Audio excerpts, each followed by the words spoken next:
Hello guys, my name is Tanmay Jadhao and you are watching my YouTube channel. So today in this lecture we are going to study part 2 of what is democracy and why democracy. So let's start today's session. So now we are going to study one person, one vote, one value. In last part, means in part 1 of what is democracy and why democracy, we have studied two important basic features of democracy. And by studying this, we will get our third feature of democracy. So, until 2015, in Saudi Arabia, women were not having right to vote. Means before 2015, in Saudi Arabia, women were not having right to vote, but men were having.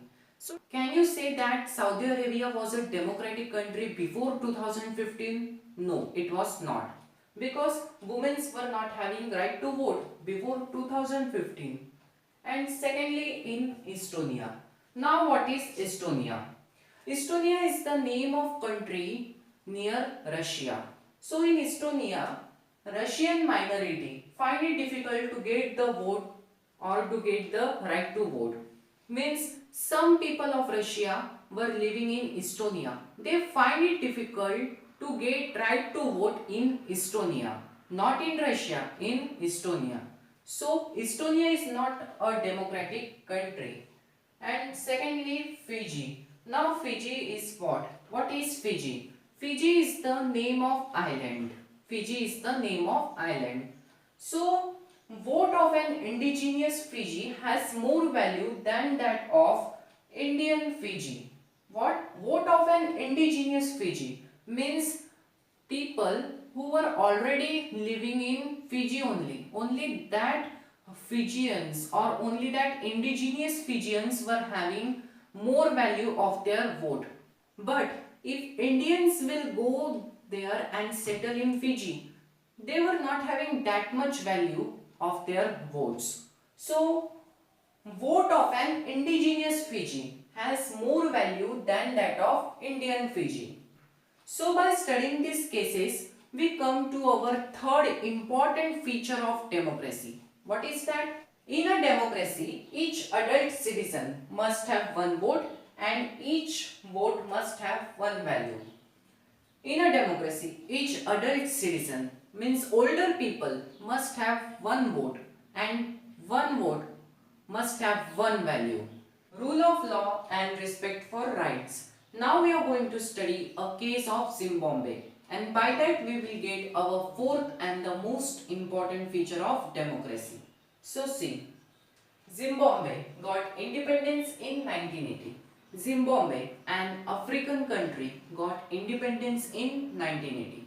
In Zimbabwe, there was white minority rule. For example, in South Africa. In South Africa also there was white minority rule. So Zimbabwe got independence in 1980. In Zimbabwe, there was one party and that party name was ZANU-PF party. For example, in India there is Congress, BJP, Shiv Sena, these all parties are there in India. So similarly in Zimbabwe also there was one party and that party name was ZANU-PF party. This party performed many struggles for making Zimbabwe an independent country.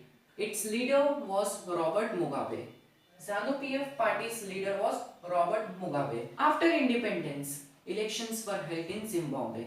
And because of ZANU-PF party's struggle or Robert Mugabe's struggle for making Zimbabwe an independent country, majority of people supported ZANU-PF party, and by that ZANU-PF party won the first election of Zimbabwe and its leader Robert Mugabe became the president of Zimbabwe.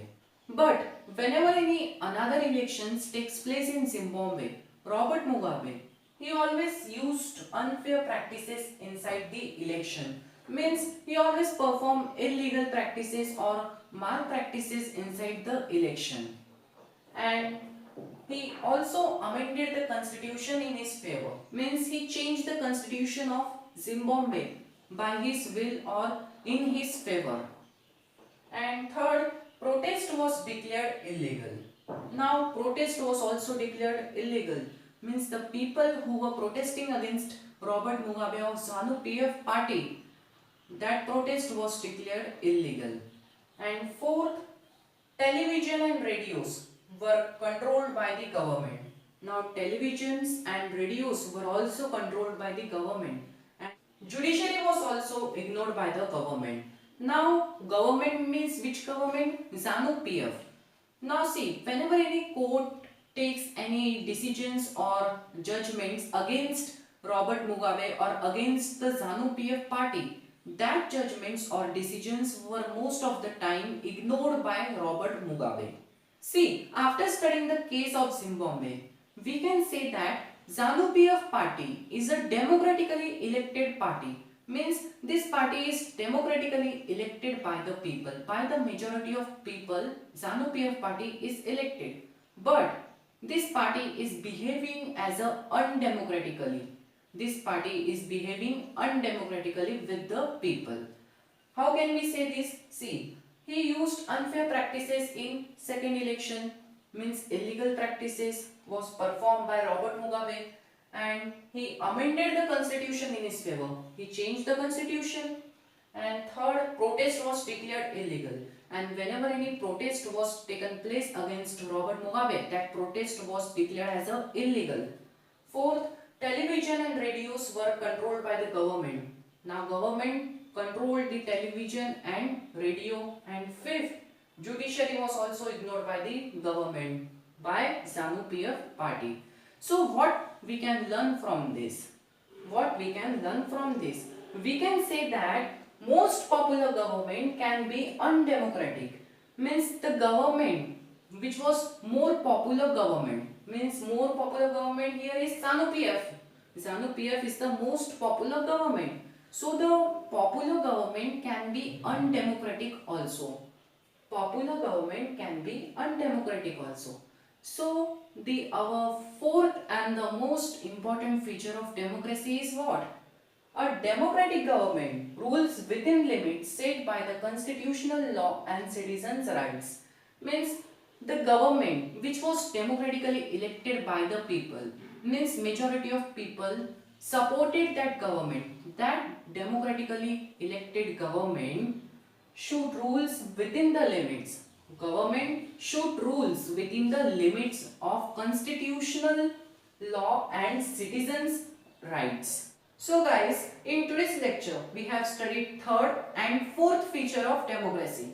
Now I would like to tell you all four features of democracy. First feature of democracy is, in a democracy, the final decision making power must rest with those elected by the people. Second feature of democracy is, a democracy must be based on a free and fair elections, where those currently in power have fair chance of losing the elections. Third feature of democracy is, in a democracy, each adult citizen must have one vote and each one vote must have one value. And fourth feature of democracy is, a democratic government rules within limits set by the constitutional law and citizens' rights. So, thank you so much guys for watching today's lecture. I really hope you have understand all features of democracy. So, have a great day ahead.